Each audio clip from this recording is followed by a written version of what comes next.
आज के इस कार्यक्रम का जो 5 दिन का था, आज अंतिम सत्र है, तो 10 मिनट का अभी एक अभ्यास हम कर रहे हैं। और सबसे पहले ध्यान और उपासना में कैसे बैठना है, तो जैसे बैठ गया आप आसन पे, उसके बाद कमर गर्दन सिर सीध में रखनी है और केवल अपनी श्वास को और प्रश्वास को ध्यान करना है। तो लगभग 3 मिनट का आप सभी ये अभ्यास करेंगे।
अब बहुत धीरे स्वर में ओंकार का जप, ओम का जप आप मेरे साथ करेंगे। आवाज बहुत धीरे होनी चाहिए। स्वर को नाभि से ऊपर लेना है और मन के अंदर ईश्वर के विराट हिरण्यगर्भ और ईश्वर स्वरूप का ध्यान करना है। मैं थोड़ा जोर से बोलूंगा क्योंकि आपके लिए अभ्यास है। आप बहुत धीरे बोलने का प्रयत्न करें।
गायत्री मंत्र का मन के अंदर और वाणी से भी बोलने का प्रयत्न करें। बहुत धीरे बोलना है, तेज आवाज नहीं होनी है।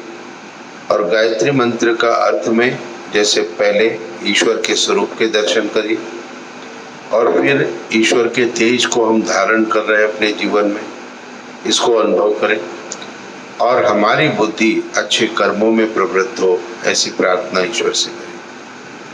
तो धियो यो न प्रचोदयात् से बुद्धि के लिए प्रार्थना, धीमहि से धारण करते हैं अपने अंदर और उससे पहले ओम भूर्भुवस्सुः से देवस्य तक ईश्वर का ध्यान करें। ओम भूर्भुवः स्वः तत्सवितुर्वरेण्यं भर्गो देवस्य धीमहि धियो यो नः प्रचोदयात्। ओम भूर्भुवः स्वः तत्सवितुर्वरेण्यं भर्गो देवस्य धीमहि धियो यो नः प्रचोदयात्। ओम भूर्भुवः स्वः तत्सवितुर्वरेण्यं भर्गो देवस्य धीमहि धियो यो नः प्रचोदयात्।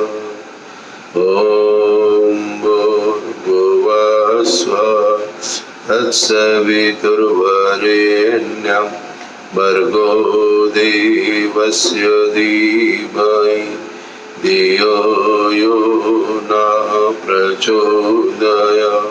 ओम भूर्भुवः स्वः तत्सवितुर्वरेण्यं भर्गो देवस्य धीमहि धियो यो नः प्रचोदयात्। ओम भूर्भुवः स्वः सवितुर्वरेण्यं भर्गो देवस्य धीमहि धियो यो नः प्रचोदयात्। ओम भूर्भुवः स्वः तत्सवितुर्वरेण्यं भर्गो देवस्य धीमहि धियो यो नः प्रचोदयात्। ओम भूर्भुवः स्वः तत्सवितुर्वरेण्यं भर्गो देवस्य धीमहि धियो यो नः प्रचोदयात्। ओम भूर्भुवः स्वः तत्सवितुर्वरेण्यं भर्गो देवस्य धीमहि धियो यो नः प्रचोदयात्। ओम भूर्भुवः स्वः तत्सवितुर्वरेण्यं भर्गो देवस्य धीमहि धियो यो नः प्रचोदयात्। ओम भूर्भुवः स्वः तत्सवितुर्वरेण्यं भर्गो देवस्य धीमहि धियो यो नः प्रचोदयात्। अब मन के अंदर ईश्वर का चिंतन करते हुए परमपिता परमात्मा से अपने लिए प्रार्थना करें। जो भी आपकी आवश्यकता है ईश्वर से उसके लिए प्रार्थना करें।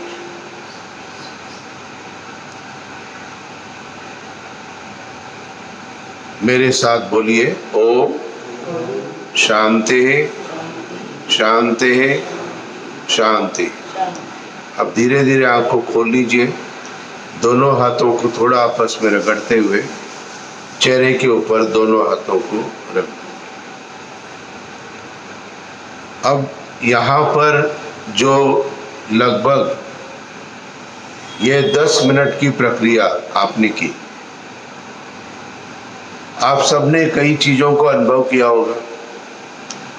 जब हम ओम का उच्चारण कर रहे हैं तो ऐसा लग रहा होगा बहुत समय हो गया, अभी तक बोलना है। ये 10 मिनट का समय है, लगभग आपको प्रतीत हुआ कि 1-8 घंटे तक हम बैठे हुए।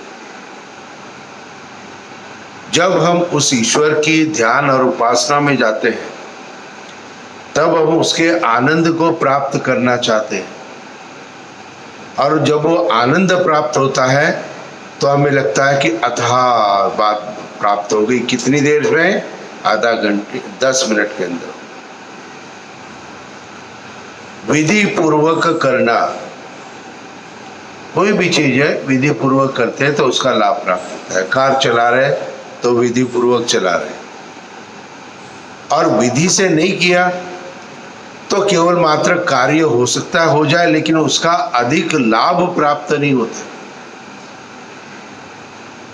इसलिए प्रयत्न करें इसी प्रकार से जैसे मैंने अभी बताया, प्रत्येक दिन कम से कम 10 मिनट बैठ करके पहले श्वास प्रश्वास को करिए, जब तक आपका मन करे 2-3 मिनट अंदाज से, कोई हार्ड एंड फास्ट नहीं है इसमें। फिर आप ओम का जप करिए। ओम का जप करते करते फिर गायत्री मंत्र का पाठ करिए, और फिर अपने लिए प्रार्थना करिए। और फिर क्या करना है? ओम शांति शांति शांति। दोनों हाथों को आपस में रगड़ के चेहरे पर हम लगाते हैं। ऐसा आपने कई बार देखा हो। ऐसा क्यों किया जाता है? हाँ जी, कोई बता सकता है? हाँ जी, नहीं, उससे नहीं है, क्योंकि देखिए, जब आप ईश्वर के ध्यान और उपासना में जाते हो तो आपके अंदर के जो सेल है वो ईश्वरीय तेज को धारण करते। धीमहि, ईश्वर के भर्गो देवस्य धीमहि, भर्ग शुद्ध तेज स्वरूप को हम धारण करें। तो हम परमात्मा के जब तेज स्वरूप को धारण करना प्रारंभ करते हैं तो हमारे अंदर हीट, अग्नि जनरेट होना प्रारंभ होता है, शरीर गर्म हो जाता है। और ये जो शरीर गर्म होता है तो इसको थोड़ा सा रिलीज करने के लिए हम हाथ को दोनों को रगड़ करके चेहरे के ऊपर उसको लगाते हैं। अधिकतर आपने देखा होगा, कहा जाता है ध्यान और उपासना के लिए सीधे बैठना है, कहा जाता है ना। सीधे बैठने से तात्पर्य क्या है? कमर, गर्दन, सिर एक सीध में होना चाहिए, लेकिन कोई तनाव नहीं देना है, उसमें स्ट्रेच नहीं करना है। स्ट्रेच करने से क्या होता है कि आपने जैसे स्ट्रेच किया, बैठ गए ठीक से, और थोड़ी देर बाद में स्ट्रेच हट गया अपने आप, तो वो जो है ध्यान भंग हो जाता है। इसलिए साधारणतः आप सीधे कमर, गर्दन, सिर एक सीध में रख के बैठे।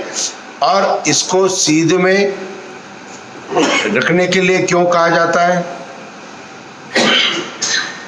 क्यों कहते हैं सीधे बैठिए? जो शरीर की नाभि से ऊर्जा प्राप्त होती है, ये ईश्वरीय भर्ग, ये नाभि से ऊपर की तरफ चलना प्रारंभ होता है, और ये ऊपर की तरफ चलते चलते ब्रह्मरंध्र स्थान, ये जो है तालू जिसको कहते हैं, जो छोटा बच्चा होता है ना, नवजात, उसका होता है ना, उसको तेल वगैरह से भरते हैं, जो उस तालू से वो बाहर जाती है। यदि आप ऐसे करके बैठेंगे तो ऊर्जा आपकी अटक जाएगी, आपके लिए दिक्कत हो सकती है। कारण अग्नि जो अंदर प्राप्त हो रही, उसका बाहर निकलना अति आवश्यक है। तो जब भी आप ईश्वर का ध्यान करते हैं, आप देखेंगे आपका शरीर गर्म हो जाता है। सीधे बैठिए, आधा गिलास पानी पी करके बैठना है, पैर घुटनों तक धो करके बैठना है, और कुछ खाया नहीं है आधा घंटे पहले तक लगभग, ऐसा प्रयास करना है। क्योंकि अन्न का प्रभाव भी ध्यान और उपासना पे पड़ता है। जब भी कभी हम अन्न खाते हैं तो अन्न खाने से वो अन्न का प्रभाव हमारे शरीर के ऊपर लगना प्रारंभ हो जाता है, जो कि ध्यान और उपासना के लिए बाधक हो सकता है। इसीलिए प्रातःकाल समय जो है अधिकतर लोग यज्ञ आदि अपने घर में रखते हैं। कहते क्यों भाई? कहते सोचे मुंह से करेंगे, कुछ खाएंगे नहीं आचार्य। क्यों? क्योंकि अन्न का प्रभाव प्रार्थना में नहीं होना चाहिए। तो ये थोड़ा अभ्यास और ये सारी बातें कंक्लूजन इन 5 दिनों का आज मैं आपको देके जा रहा हूँ। आशा है प्रत्येक दिन आप करें, और यदि कभी कोई आपको संदेह हो, कभी कोई प्रश्न पूछना हो, कभी कोई शंका आपको पूछनी हो, तो आप मुझसे कभी भी किसी भी समय मेरे फ़ोन पर या मेरे व्हाट्सएप में या मेरे यूट्यूब चैनल पे नोटिफिकेशन से अपने प्रश्न को पूछ सकते हैं। आप कोई भी मेरा वीडियो चाहते हैं अपने किसी विषय पर, आप मुझे यूट्यूब चैनल में नोटिफिकेशन में डाल दीजिए उसको कि आचार्य जी इस विषय पर बोलिए। अगले दिन आपको मेरा वो वीडियो प्राप्त हो जाएगा, सबके लिए हो जाएगा। प्रेरणा आपकी रहेगी। सीखना है, समझना है, और जानना है, और जानना है, और जानना है। और जो भी कुछ जानते हो उसको साथ में जरूर लेके जाना है, और उसका प्रयोग प्रत्येक दिन अपने जीवन में करने का प्रारंभ करना है। तब तो आगे उन्नति हो सकती है। लेकिन केवल मात्र सुनने से हम सोचते हैं भाई सुन लिया बहुत अच्छा है, न उस पर विचार किया सुने हुए पर, और विचार नहीं किया है इसलिए अपने जीवन में धारण भी नहीं किया, तो फिर स्थिति जो है हमें अच्छी प्राप्त नहीं होती है। तो मुख्य जो है वो ज्ञान को अपने जीवन में धारण करना है। तो आपका जो अपना व्यक्तिगत जीवन है, इसको परमात्मा से ध्यान और उपासना के माध्यम से आपको कनेक्ट करना है प्रत्येक दिन। और जैसे मैंने पहले दिन आपको बताया था, जब आप कनेक्ट होना शुरू करेंगे तो क्या होगा? आपकी आत्मा के अंदर ईश्वर अत्यधिक बल को प्रदान करेगा। यह आत्मदा बलदा यस्य विश्व उपासना, यह आत्मदा बलदा, जो परमात्मा हमारी आत्मा में बल को देने वाला है। अब मुझे किसी से कोई चीज चाहिए डॉक्टर साहब, तो मुझे उसके पास तक जाना पड़ेगा या उससे कहना पड़ेगा, और न मैं जा रहा हूं न मैं कह रहा हूं, मैं खाली सोच रहा हूं तो मुझे प्राप्त होगा क्या? ठीक यही स्थिति ईश्वर के साथ है। तो हमें अपने जीवन के लिए, अपने स्वयं की उन्नति के लिए कुछ प्रयासों को प्रारंभ करना है, और उन प्रयासों में आपको ये बातें मैंने बताई है। मेरे YouTube चैनल को जरूर सब्सक्राइब करें। बहुत से लोग कहते हैं आचार्य जी अपना आशीर्वाद दीजिए हमारे।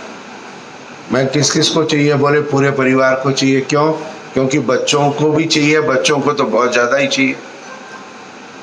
मैं एक बात कहता हूँ कि भाई मेरा जो चैनल है उसको सभी बच्चों के, अपने परिवार के सबके अंदर, फोन के अंदर सब्सक्राइब करा दो। अब मैं उनके मोबाइल में चला गया कि नहीं चला गया? सब्सक्राइब करने से उनको मेरा नया वीडियो सामने दिखाई देगा कि ये आया हुआ है वीडियो। देखे ना देखे कोई बात नहीं, लेकिन हम उनको प्रेरणा तो दे, कम से कम हम उनको प्रेरित तो करें, कम से कम हम उनके सामने प्रस्तुत तो करें ना, कम से कम। हम क्या करते? हम स्वयं सुन लेते और सोच लेते हैं हाँ भाई पूरा हो गया, चलो अच्छा हो गया। अरे आपका अच्छा हो गया, आपकी पत्नी का, आपके बच्चों को और जब तक समान विचार एक परिवार के अंदर स्थापित नहीं होंगे तब तक वहां ईश्वर की उपस्थिति प्राप्त होना संभव नहीं। इसलिए पारिवारिक एकता के लिए जो भी आप सुनो उसको सबको सुनाने का प्रयत्न करो। सुबह सुबह YouTube चैनल के कोई भी मेरे प्रवचन को तो 15-20 मिनट, आधा घंटा, 1 घंटे का जो भी हो, आपने उसको चला दिया, स्पीकर पे डाल दिया और फोन को छोड़ दिया। सब लोग अपना अपना काम कर रहे हैं, लेकिन वाणी तो गूंज रही है ना, वाणी तो चल रही है परिवार के अंदर। और उस वाणी का प्रभाव, उस वाणी के शब्दों का प्रभाव शायद आपके बच्चों के ऊपर पड़े, आपके बेटे के ऊपर पड़े, आपके बहू के ऊपर पड़े। और जब बच्चों को किसी भी अच्छी बात का ज्ञान होना प्रारंभ होता है तो वो फिर अपनी आदतों के अंदर सुधार करना प्रारंभ करते हैं। केवल आदतों को सुधारो ऐसा नहीं कहते, ज्ञान की प्राप्ति करानी, उन तक अपनी बातों को पहुंचाना है। अभी आप लगभग 10 लोग मान लीजिए रोजाना सुन रहे हैं, आपके घर के 5-5 सदस्य जिनको कि आपने मोबाइल पर सब्सक्राइब करा दिया या जिनने सुनना प्रारंभ कर दिया, तो 10 × 5 कितने हो गए? 50 लोगों को लाभ। तो ये प्रक्रिया जरूर मैं प्रेरणा देता हूँ कि अपने स्वयं तक सीमित न रहे, अपने परिवार के बच्चों को, बेटों को, बहुओं को, सबको सुनने का, समझने का अवसर दे। मैंने ये प्रैक्टिकल देखा है। मैंने कहा है भाई, यज्ञ कराने गया, मैंने कहा भी अपने सब घरों में जो है सबके मोबाइल में डाल दे। हाँ जी जी आचार्य जी आचार्य। 10 दिन बाद फिर हवन कराने गया उनके परिवार, पूछा मैंने किस किस के डाला? अरे उसके किसी के डाला ही नहीं, किसी के किया ही नहीं है। आपकी अपनी विचारधारा और जो आप ध्यान और उपासना की जो विधि आज मैंने बताई है 10 मिनट, स्वयं यदि करना प्रारंभ करेंगे तो आपको देख करके बच्चों के अंदर भी प्रेरणा बनेगी या नहीं बनेगी? बताइए, बनेगी। तो उसको अपने जीवन में धारण करने का प्रयत्न आवश्यक रूप से करें। और यह आज अंतिम सत्र है, तो इसलिए थोड़ी थोड़ी अलग अलग बातों पर मैं थोड़ा अपना चिंतन दूंगा। तो अब इस बात को यही समाप्त करते, आशा करता हूँ आप सभी नित्य प्रति 10 मिनट की साधना को दिन में 1 बार या 2 बार कम से कम आवश्यक रूप से करने का प्रयत्न करें। इति ओम शांति।